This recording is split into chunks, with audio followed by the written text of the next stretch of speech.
గత కొన్ని రోజుల నుండి మేడారం జాతర ఎంతో వైభవంగా జరుగుతుంది. అదరగొట్టే కారం రంగు రుచి ఆచి కారం పొడి.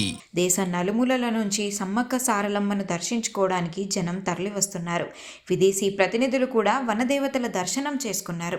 ఇక మేడారం జాతర ఆఖరి ఘట్టానికి చేరుకుంది. నేటితో జాతర ముగియనుండడంతో సమ్మక్క సారలమ్మ తిరిగి వనంలోకి ప్రవేశించనున్నారు. ఈ తంతుతో జాతర సమాప్తమవుతుంది. సాంప్రదాయ ఆదివాసీ పద్ధతిలో పూజారులు సమ్మక్క సారలమ్మలను గద్దెలపై ప్రతిష్ఠించారు.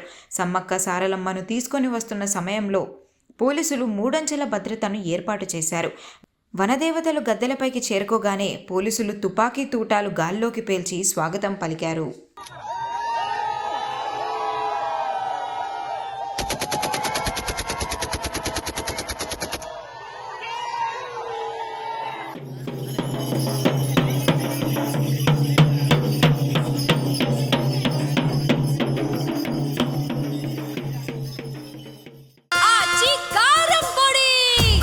అదరగొట్టే కారం రంగు రుచి ఆచి కారం పొడి.